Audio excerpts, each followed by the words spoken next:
Live right here. I think we need a little more light. Hold on. Put some light on here. There we go. A little bit of light. Okay. Okay, not too much light. Hey, there we go. Okay, now we are live. We are live. Okay, let me just straighten this out a little bit so you get a little bit better background and a bunch of stuff on the wall. There we go. There's some nice background. Okay, there we go. Greetings, everybody. Welcome to the museum. My name is Michael Matsuda. I'm president and founder of the museum. Thank you all for tuning in. We do this broadcast periodically, whenever we can fit them in. No set time. We just kind of throw it together and put it out and throw it. And hopefully we'll get some people tuned in. So that would be pretty nice. So welcome, everybody. Rob McCullough, how are you? It's good to see you all the way from England. The man from England. There you go. Where James Bond came from, right? James Bond for the Three Musketeers, right? Oh, from England. And everybody came from England, right? Right. So anyway, so welcome, everybody. What's new? What's happening? What's going on at the Martial Arts History Museum? Just to give you a just brief overview of what's going on and what's new here. Well, we are very excited to announce that coming up this Saturday is our very first official event at the museum. As you know, we've been closed for a year and a half, and now we're finally open. And our first event is this weekend. It is Karen Shepherd Day at the museum. So that's going to be right. Robert's in agreement with me. Yes, Karen Shepherd Day. Karen was, as you know, a pioneer back in the late 1970s, right? Late 1970s. And she was the top weapons and forms champion back then. Matter of fact, she played a key role in establishing the, sorry, this is just too yucky. There we go. It's a little bit better. Okay. She played a key role in establishing the ratings for women forms and weapons competitors. Still too bright. There we go.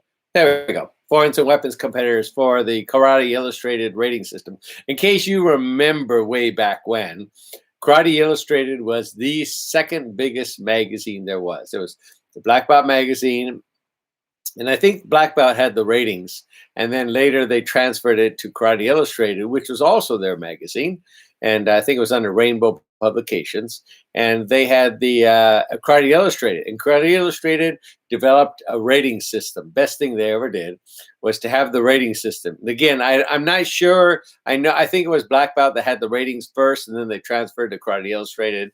Correct me if I'm wrong. I'm trying my best to find out what year that all happened, but nobody seems to know. But that's okay. That's okay.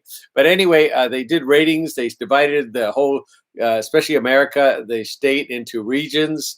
And each region has champions and all that. And they break it down to men's and weapons fighting and all that. And before, they had men's and women's forms and weapons division in one division. There was no separation between men and women. And especially at that time in the late 70s, you know, it was a very difficult time. And it was Karen Shepherd that led the way in opening the doors to make a rating system for both men and women for forms and weapons. She had to get signatures, a petition from all the high-level participants, competitors. She had to get agreement from all the tournament promoters that they would do a division just for that. And sure enough, they did. And she's the one that opened that door for it. And she became a pioneer, paved the path for others to follow. So that's pretty neat. I still don't like that light. I think I'm gonna take that. It's a little bit better. Okay, a little bit better. I've got a little spotlight here. It's right in my face. And okay, a little bit better. Okay. So anyway, that's what she did. Very, very big. And he said, Robert says, did they create Martial Arts Illustrated too? You know, Robert McCullough asked an excellent question. He wanted to know if Black Belt Magazine also created Martial Arts Illustrated. Now, see, Black Belt Magazine had many magazines. They were the first, the primary people creating martial arts magazines. And they created Black Belt Magazine. And then I think Official Karate started not long after that. And it wasn't a very good magazine. It was poorly printed, poorly designed, and you couldn't find it anywhere. It was very hard to find. Unlike Black Belt was on all the shelves, official karate was very hard to find. The covers were not very nice looking, so not they weren't even close to the professionalism that Black Belt magazine had. Black Belt magazine, very quality magazine. And then they started Karate Illustrated, and they did a few other magazines, MA Training, and a few other magazines. But one of them, either Black Belt or Inside Kung Fu, tried to use the name Martial Arts Illustrated. Now, Martial Arts Illustrated, I think, was already sometime established already in England. I don't know the year they were established, but they became a gigantic magazine. And when one of them was using the name Martial Arts Illustrated, copying the one in England, I think they, talked a bit or whatever, and they stopped using it. So the Inside Kung Fu or Black Belt magazine, I think it was Inside Kung Fu, and stopped using the name Martial Arts Illustrated. Martial Arts Illustrated, in case you didn't know, it's a huge magazine, still there today. I was once on the cover of that Martial Arts Illustrated. That was kind of cool. So very, very big magazine. Anyway, so that, each of them had a bunch of magazines. I know Inside Kung Fu had 17 different magazines. Isn't that cool, huh? So anyway, they didn't all work out. I think their biggest one was Paintball magazine. And then Racquetball World, I think they had, Racquetball Illustrated, and then I think they had a Skateboard magazine and a few other magazines that they had. A bunch of them. They didn't all work, but some of them did. So anyway, those were the magazines of the time period. So anyway, Karen Shepard is the one who became instrumental in opening the doors for women to get rated. So she became the top-rated forms of weapons competitor for 1979-1980. So we're going to be celebrating her life here at the museum. Pretty cool, huh? Robert has a few more questions. A lot of shoot magazines. Sounds like they had the monopoly on the magazines. Yeah, the magazines is a weird business, especially when you have a niche community like the martial arts. It's not like golf magazine. There's not a lot of advertisers compared to golf or racquetball or other stuff back then.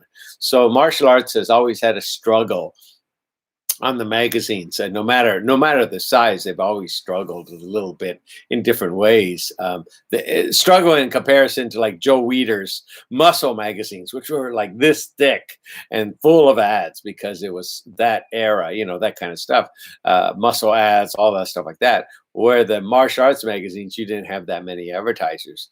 Panther Productions was a big advertisement. They took like 7 pages or something like that. So as a niche market like that, it's very hard to get ads. So they survived. They're still surviving today. Black Belt's still surviving, but not on its own anymore. But the other ones kind of folded. I know Curtis Wong sold Inside Kung Fu later, and which folded later. And then Black Belt was bought up by Century. Who better to buy the magazine than Century? And they are still afloat. I think they're every other month or something like that. But still very quality magazine. Excellent quality magazine. Hard to find though, because newsstands are gone. Not like the old days. Newsstands ain't there anymore, But they're out there doing social media and a bunch of stuff. So I have to hand it to Black Belt magazine. They're the ones that begin and lit the torch, and they're the ones that are the last ones carrying the torch. So one of the last ones carrying the torch. So hats off to them and Martial Arts Illustrated and everybody else who's still out there. It's a hard business when advertising makes it up. I know. I had a magazine myself, and you don't have the advertising, you don't have the that's just how it is. It's just not going to work. Let's see. Let's see. Look at some great posters. Right. So anyway, we're going to be honoring her. And then the following week, we're honoring Greg Wooldridge Day. So that's going to be pretty exciting. And then right after that, I think that one's October 20th, I believe. Let me double check right now, guys. Right now here, I'm going to put the little calendar up. Yep. October 23rd is Greg Woolridge Day. Okay. And then we have a private party here on November the 6th. So we're going to be closed in the afternoon. That's nice of people to rent out the museum. Very cool. And then November 20th is Benny Ukita's Day. Now, I'm trying to squeeze in on November 13th, gambling night. Okay, I'm going to try to squeeze it in. I'm going to do what I can. So maybe, we'll see what happens. I'm not sure. But I know for sure we've got the A-OK for Benny Ukita's Day on the 20th. So I'm trying to check the dates. Oh, look at, I see. Veterans Day is on November 11th. That means it'll be celebrated on the 15th, I think. So that's no good. I can't throw an event on the 13th. Can't do it. So we'll see. We may not have it at all. I didn't realize it was Veterans Day. It's so funny. Ed Parker was a great man. Great man. I am so glad to have known Ed Parker personally, Senior. He was just wonderful to me. And I just want to say thank you to his family and his friends, how gracious he always was to me. Very helpful to me during my time, when I had the magazine and everything else. Great man. What an inspiration he was. He was just a beautiful man. And then one thing, he did a seminar. I won't go into details about it, but it was some event. Somebody threw an event. I won't say, and they rented out all this place through a big convention, and nobody came. It was just empty. Nobody came. And they had seminars, bunch of seminars there. So Ed Parker had committed to a seminar, and he went there, and there was like 4 or 5 people in the audience. That was it. And it was the people that were putting on the event who were in the audience. So you're talking about 1 or 2 people from outside appearing. So Ed Parker, and this story is told to me by one of his students, Chuck Sullivan. He goes to the chalkboard, and he writes on, and do not throw an event on a holiday weekend, or never throw an event on a holiday weekend. And he wrote that, and that's his whole speech, because that's what they did. They threw it on a holiday weekend and nobody came. So I learned from that. And even so, Veterans Day is coming up, so I'm not going to throw an event on that weekend. We just had somebody try to reserve the museum for a showing, a class on the day after Thanksgiving, on Friday. And I said, nobody's going to come. And he goes, no, I got a lot of people. They're going to say they're going to come. I said, nobody's going to come. Nobody comes Thursday, Friday, Saturday, and Sunday. So we just close, because everybody's, they're out Thanksgiving, they're at Disneyland, and all those places are everywhere. And the last place they want to go is a museum. So that's where they're at. It's just like we're closed also the last week, I think, of December or New Year's, that time period. And then also we're also closed Super Bowl Sunday. Yeah, Super Bowl Sunday is our worst day ever. Super Bowl Sunday. We just close that day because there's no sense. Nobody's coming on Super Bowl Sunday. So we learned our lesson well. Just like that Ricky Nelson said, I learned my lesson well. Never throw an event, or not an event, but don't even be open for Super Bowl Sunday. So I learned that well. I'm not going to do that again. Anyway, I'm going to try to squeeze in a gambling night. I'm not sure, but I'll try to squeeze it in. So anyway, Giuseppe is watching. Thank you. Thank you very much, Giuseppe. Thank you for watching. Appreciate it. Okay, what else is up? So those are our events coming up. I just sent out a press release for Karen Shepherd Day, and then we're doing that as well. So that's going to be pretty exciting on the other days that we have for the end of the year. Trying to get things in there. In regard to our invention, we are almost ready. It's a cool invention. You're going to love it. And you're going to say, hey, why didn't I think of that? It's going to be something you didn't know you needed. That makes any sense. So anyway, we're almost ready to announce that. I'm getting the copyright stuff and all that stuff done right now. And before I release it on a GoFundMe, and that way people can purchase it, and then we can start making them and then send them out to people. So that's going to be pretty exciting. It's a nice invention. I thought of it because of a need. What does they say? I've said this many times before. What did he say? Oh, look at, I forgot. Necessity is a mother of invention, right? You need it. So because you need it, you have to make it. And that's what I did. I needed this real bad. I really did because I just needed it. And I'm going to make it out in my head. Okay, I'm going to design this is how I'll do it. And there it was, just like that. In one night, I made my invention that was in my head. And I said, this is going to be pretty good. I'm going to market this out and hopefully we'll make a few dollars from it. You never know. Never know. But we'll put a GoFundMe out and maybe we'll become Bill Gates overnight, huh? Anyway, maybe it'll make a lot of money. Who knows? And then we can get a huge museum just like that. You never know. You never know. Maybe a company will say, I love that. I'm going to get 10,000 of those. There you go. There you go. You know, you never know what'll happen. So anyway, Robert says, would love to be at Benny Ukita's Day on the 20th. I will be in Florida for 2 weeks then. If I can get a free body pass flight, fingers crossed. Very cool. I know it's hard to fly all over the place right now. Very difficult. My girlfriend got me a body pass to be with her friend in Florida, Roberto Duran. Can't wait. Nice, nice. Good for you. Hope you have a good time over there in Florida. Great time in Florida. I got to go there for Walt Disney World. I've never been there, so it's gonna be pretty exciting. I haven't been to Disneyland here in a long time. So I got to go back. I hope it'll be a lot of fun. So anyway, maybe they got some new stuff. And all right, it's a small world again. I have to get that. It's still in my head. You know, it's still in my head. That the tune. It's a small world after all. You know, it's a world of wonder. It's a world of peace or something like that. Splendor or something like that. Anyway, I watched the documentary on them making it. I'm making the It's a Small World tune for the World's Fair, and on the two guys that made it, and it's in my head still. Still, it's in my head. Anyway. So next up, Dragon Fest. Okay, we are meeting with the Burbank Tourism Committee coming up. They're reconsidering us again in October 27th. So I hope you guys will write. Please write our mayor. Our mayor is Bob Frutos, great man. Please send him an email, you know, saying he's a strong supporter of the museum, a great man. He would love to help us. He's the one that helped us get funding for Dragon Fest.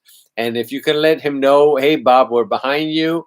Thank you for supporting the museum, you know, and Dragon Fest, and thank him for his continued support. And that'll be great if you have a chance to email Bob Frutos, Frutos. And I think you find his email on if you go to the City of Burbank website, they will have all the emails of the council people, and I hope you guys will start emailing them. We're going to ask people to start doing that because I met with a counselor, and they said you need to get your people starting to email the council people, you know, to see if they can support the museum a little bit more. So that's what I'm going to ask people to kind of be doing, and I'll put more and more information on there. But you can email the mayor. He's the mayor of Burbank, great man.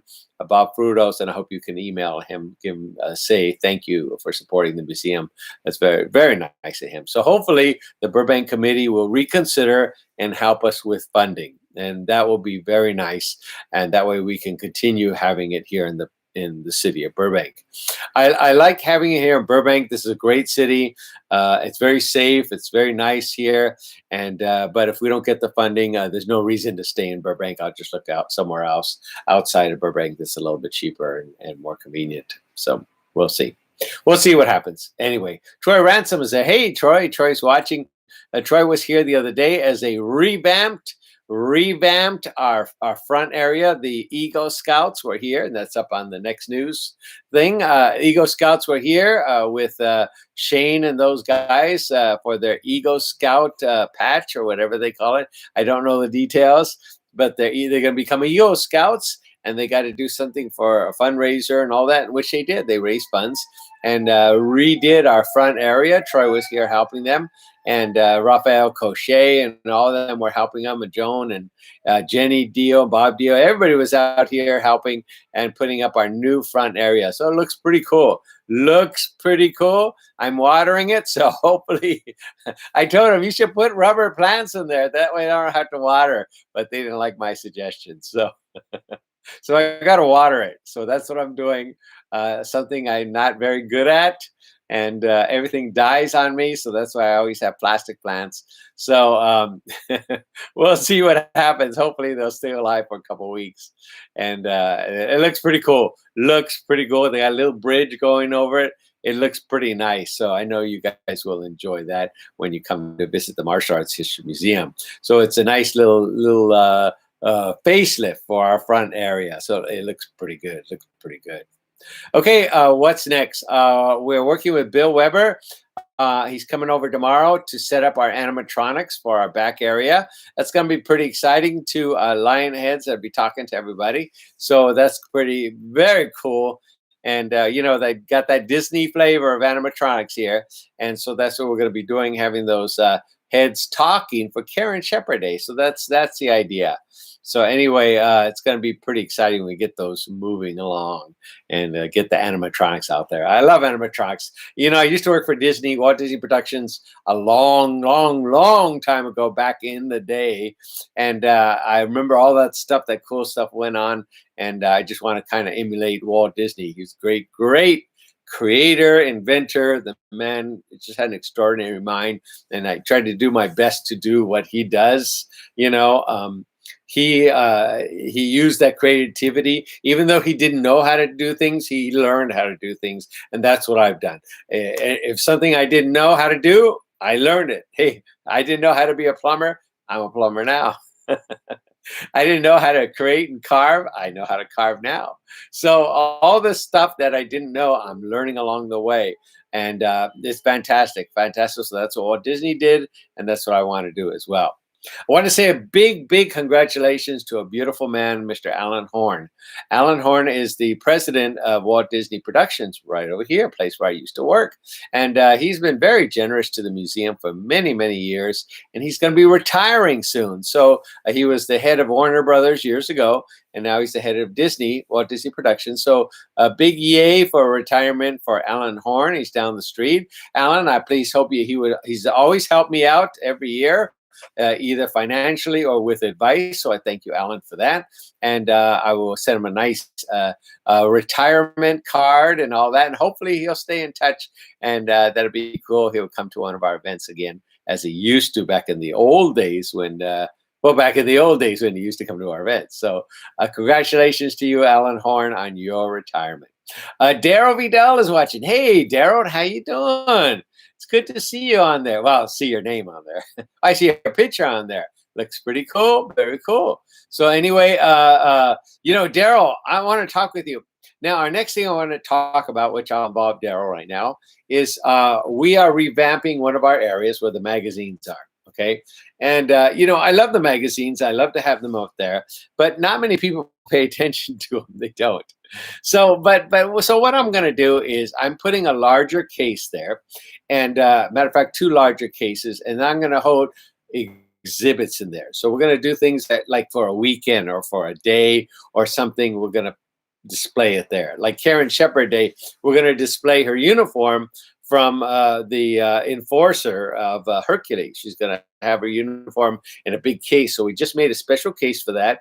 I pick up the case Friday and then bring it here, and we'll be able to put that in a case that it's going to be pretty nice. But we're going to have, exhibit times. Like we have, in case you didn't know, we have the actual prototype, the very first uniform for the Karate Kid movie series, the first one, the very first movie, and they made a uniform with the tree in the back and all that, and that was the prototype they used. And they practiced with that and all that before they made the one for the movie, the special one for the movie. But this is the one they made for the movie. This was the design, the prototype. They had to have a prototype. This was it. Then from there, they duplicated it and made other ones, revamped it and all that. But I have the original one. given to me by the prop guy from Karate Kid movie.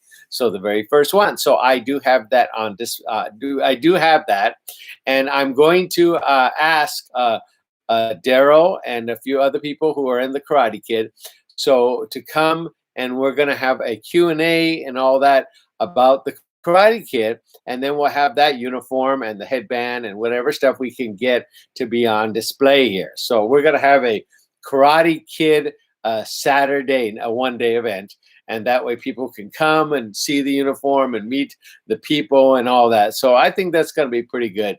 So we're going to do that special area as we're revamping and showing someone's uniform or something, unique there on display for a time period. So it's our interchangeable exhibit area. It's not a very big area, but at least we'll have something different going on there all the time.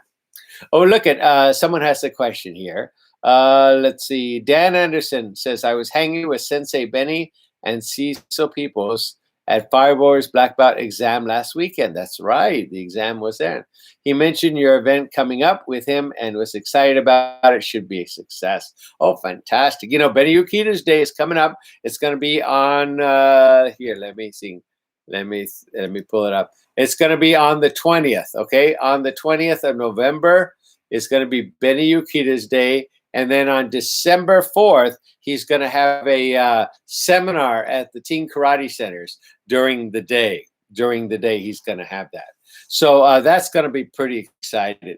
Now, during the night of that, I may be having the gambling night. I may be having that. So I'm trying to work it out, but not sure that's going to be December 4th. So we'll see. We'll see. But anyway, we're going to have a great seminar with Benny the Jet Yukitas. Should be a lot of fun. I'm going to ask him to bring one of his uniform tops to have that on display and unveil it here at the museum just for that weekend, just for the Saturday.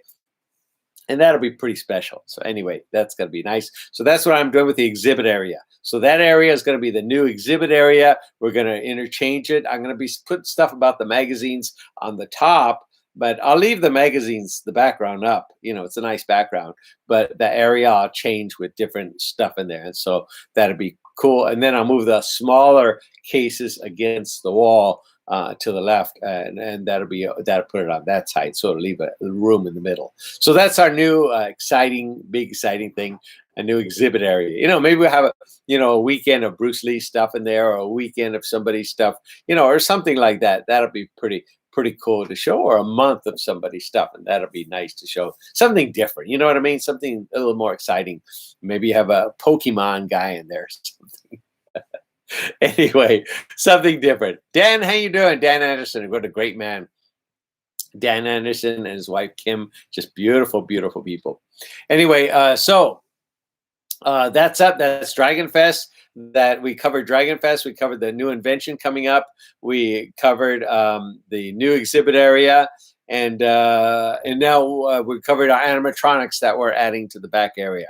So hopefully we'll get all those things straightened out. I want to say thank you to Troy Ransom and Dr. Bob, the man himself, Dr. Bob, who saw a need through Kitty Pleasant. Kitty Pleasant says, hey, Michael, what kind of lights do you have in the back here? And I said, well, I got these 3 floodlights I got from Home Depot, and those are our lights. That's it.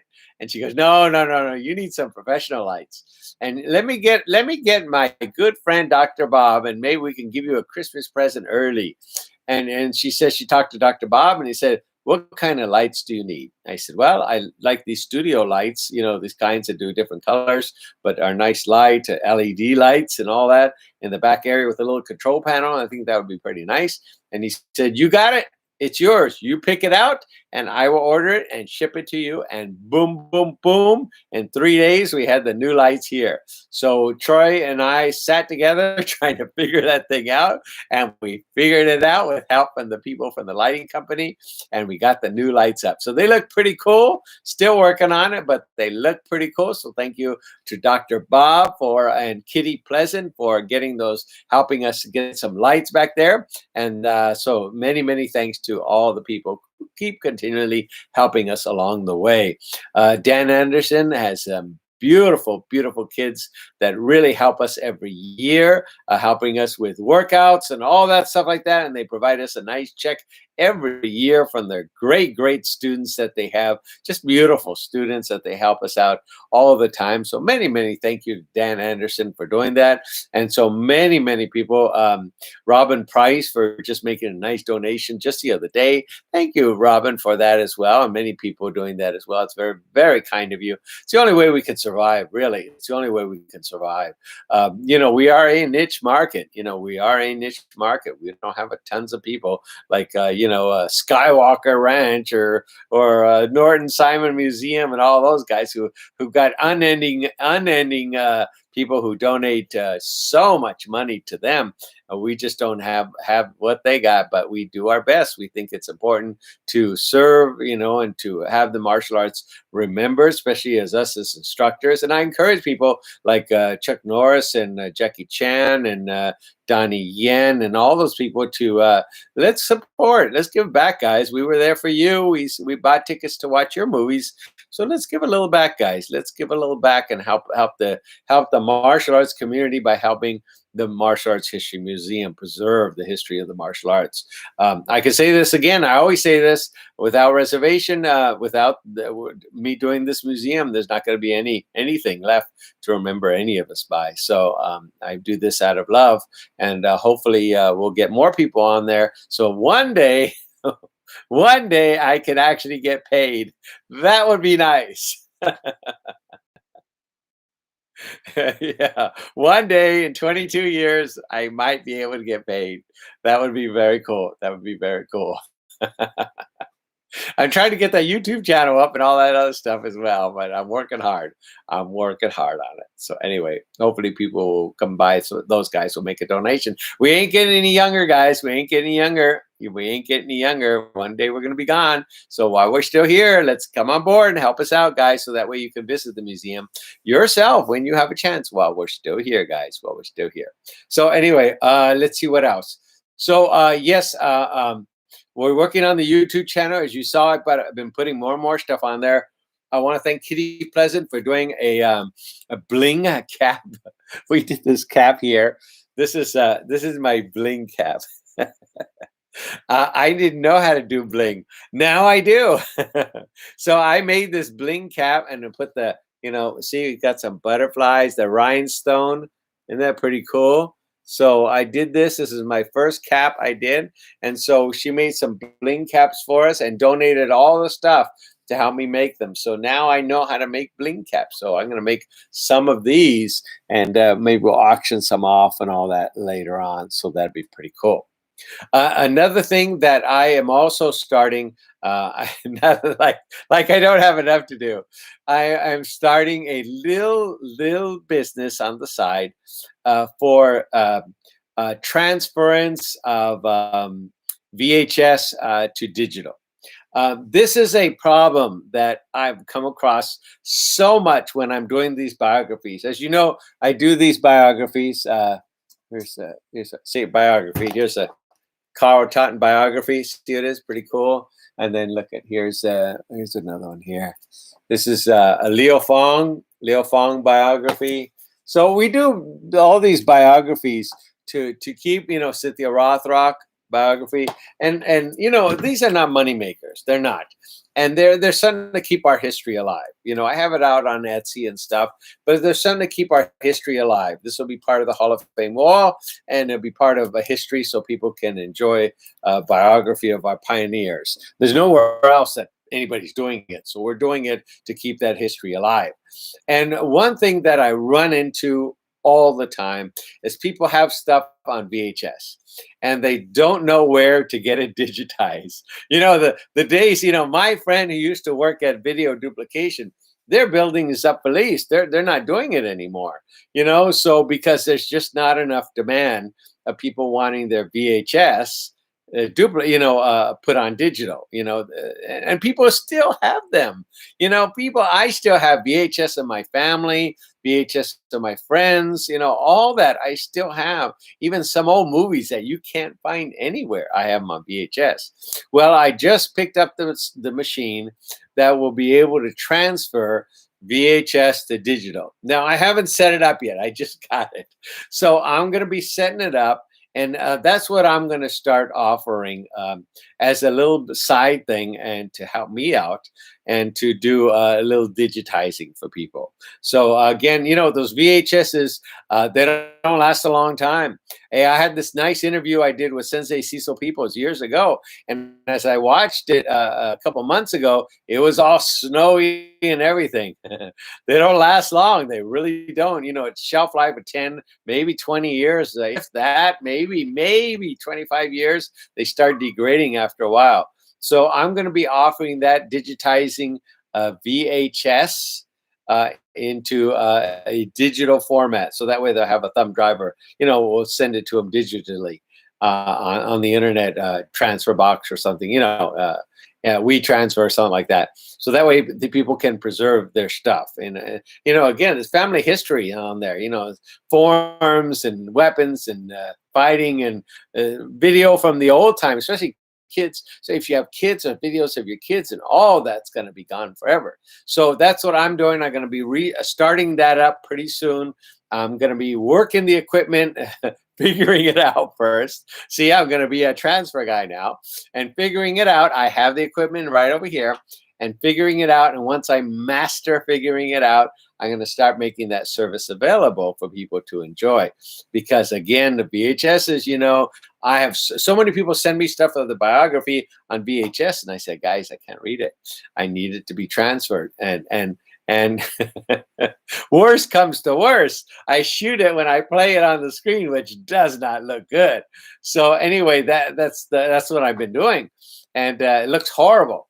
And I think it'd be nice to preserve our DVDs. Our VHSs. So that's what I'm doing. Going to be transferring both VHS and DVDs onto a video format like a MOV file or MP4 files, something like that. So I'm going to be offering that a little bit later because it is a need. It really is. And so many companies are not doing it anymore because they're not enough demand to make a living, to employ people.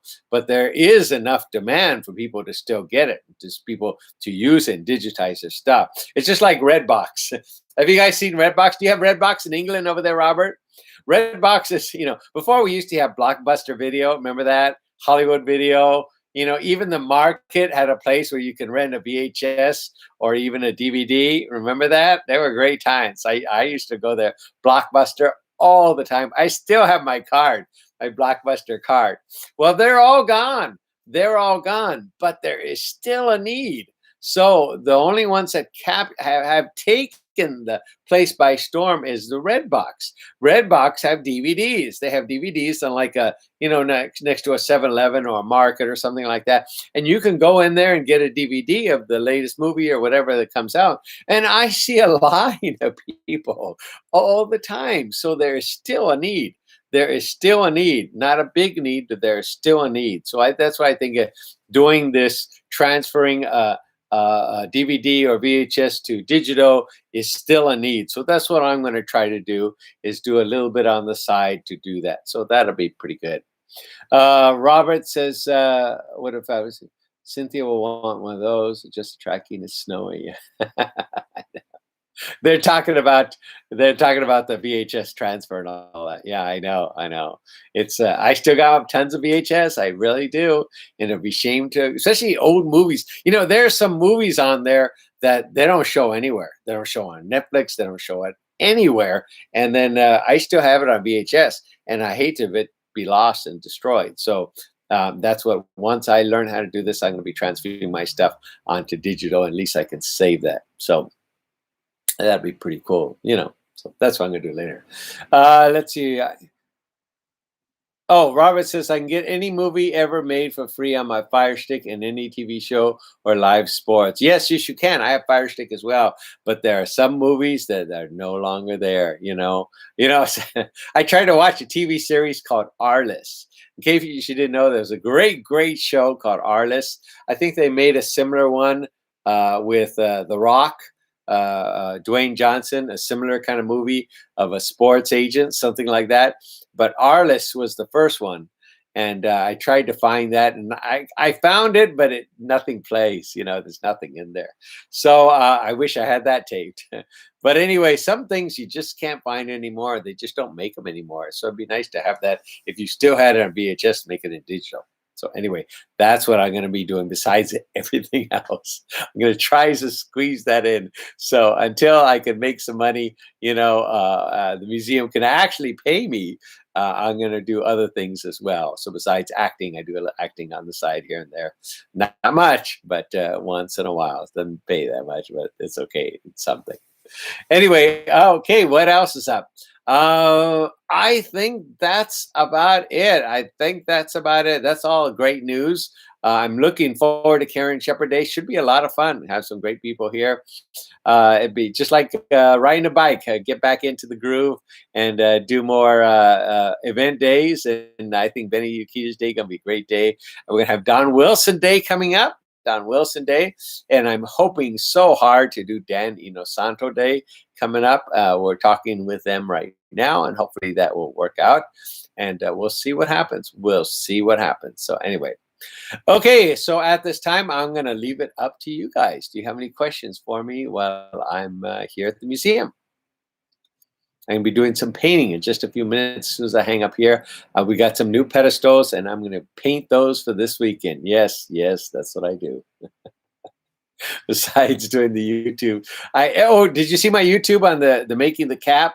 Wasn't that cool? Didn't they come out pretty cool? We just put a camera there. Troy Ransom shot it, hit the record button, and we just shot there and played it. We didn't show any close-ups or anything. We just shot it. So it actually came out pretty neat. So anyway, we put it on YouTube.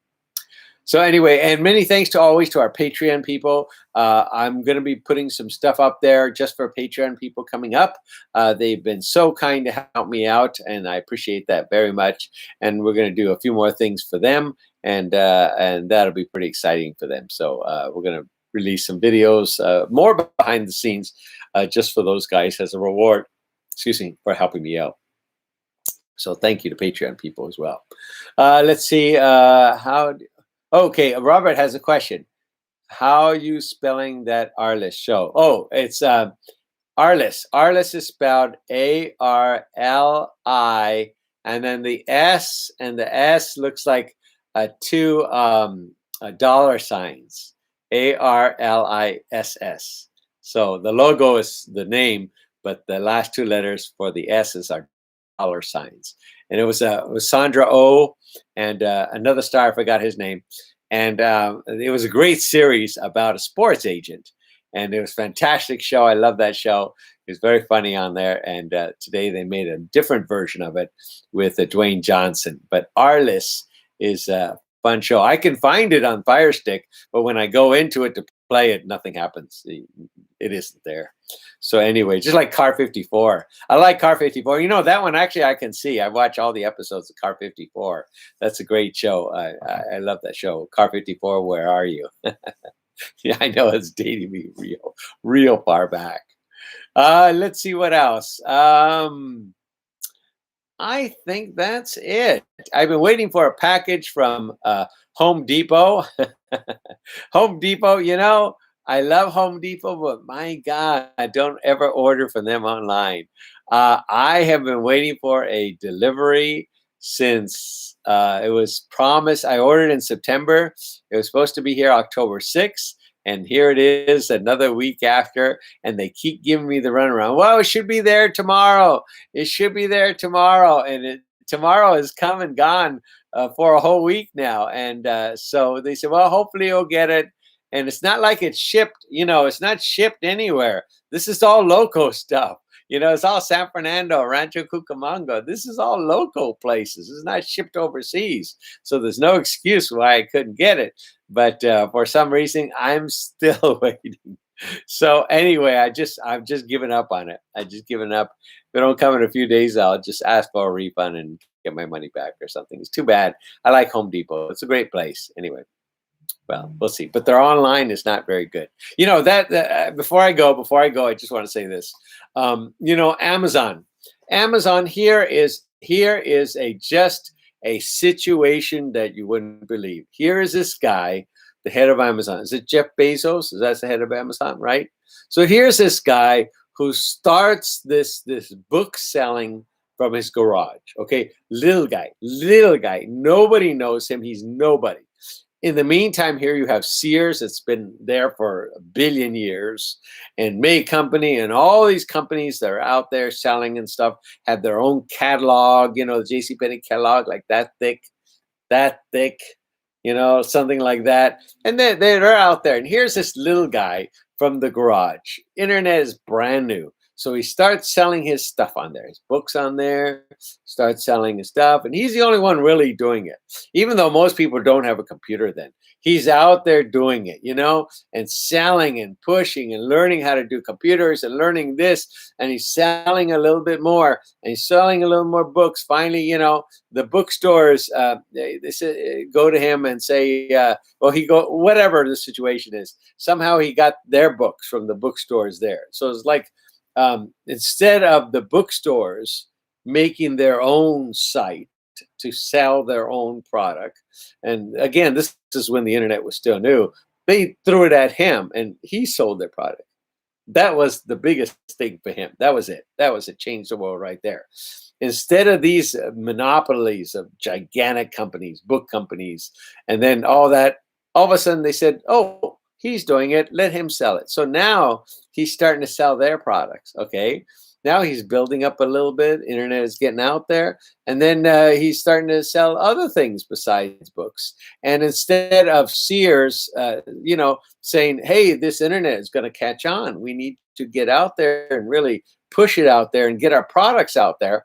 Instead of doing that, what do? Hey, that guy has a site called Amazon. And you know why they pick Amazon. Amazon was, they wanted to pick a name that was in the A of the alphabet, try to get it up as high as they could. And Amazon fit that bill, So they said, why don't we give it to this guy? It's called Amazon, and let him sell our products. So there they were, May Company, Sears, giving their market to him. Instead of them making their own internet, them building their own internet, they're giants. And instead of them building their own internet, their own selling point, and all that from their own web page, they're not even making web pages. They give it to him. So now he's selling it and he's doing it. So now years have passed, and the selling everything Amazon has become a huge thing.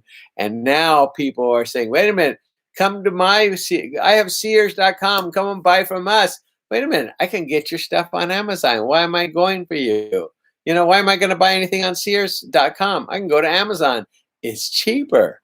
And he sells it cheaper. and so now they have created a monster without even knowing it. They created it by giving him all the stuff. So look at that. It was a need. It was a need from a guy in a garage who decided to take on the big giants of Sears and May Company and all those companies, and them giving him the business. He created an empire. So see, it can happen. It can happen, his dream of becoming a big Amazon, guru of marketing and shopping became true. So it can happen. It can happen. And I say to everybody, hey, if Jeff Bezos can do it, we can do it. Whatever it is, we can do it. He went against the big guys, the big Sears and everybody who have been there for gazonkas of years, and he went against them, this little guy in the garage, and now look at him. He's gigantic, and a lot of those are going out of business because of him. So I just want to say, with an entrepreneur spirit, guys, if someone like that guy doing his stuff out of the garage can make an empire, I know we can do something great with a museum and yourselves, your own personal lives as well. And I end with this. Look at the guy, Michael Dillard. Michael Dillard is the head of Century Products. great products, very good quality products, who started in his garage, packaging and shipping uniforms and stuff from his garage. And now look at it. They're like a 20-acre or 100 million acre place in Oklahoma that sells Century equipment. And they have a huge empire, but again, it started from a guy in his garage. So did Billy Blank started with the Tybo in his garage before he brought it to a school and then before it went wild. But it all started. We got to start somewhere, guys. And if these guys can do it, I know we can do it. Okay, we can raise funds for the museum. We can have that same entrepreneur spirit. We may not be selling books. We may not be selling martial arts uniforms, but we can push the museum and make something huge from it. Hey, if they can do it, we can do it. And I know we can. And same thing for all you guys who want to venture out in different businesses. I totally support all of you, and I wish you fantastic luck. And I encourage you all to continue moving forward. And if you have dreams, I hope you will conquer those dreams and follow those dreams. Following the museum, following the museum is something I think I've always wanted to do. I think it's important. It is a dream of mine to keep the martial arts history alive, and I hope other people share that dream as well. And I think it's something worthy of doing, even though I've sacrificed a lot. I think it's still worthy of doing, and I'm going to keep pushing till that dream comes true, until we get the dream has already come true. We do have a place, and we just need a bigger place. Robert says, I need a garage. There you go. That's good, Robert. That's good. I need a garage. So anyway, I believe in dreams, guys. I believe in dreams, and I know someone's going to come on board and help us as well, or whatever way the invention I made, or whatever way we can through YouTube, or whatever we need. We can succeed. It's just like my friend teaches these kids that do a YouTube page, and they make 3 million a year on their YouTube page, and they started with nothing. So if they can do it, we can do it. All of us can do it. I know we can all succeed if we just keep following that dream. And that my dream, and again, I hope you share that I share that with you as well, is making sure we have a nice museum, so people will be able to learn and celebrate our history of martial arts. So I'm hoping that point. So that's why I brought that up. Of Amazon and all that. If they can do it, we can do it. As Ed Parker once said, hey, if that guy can do it, so can I. Anyway, that's it. That's it, everybody. So I want to say thank you. Any more questions before I go? Any more questions?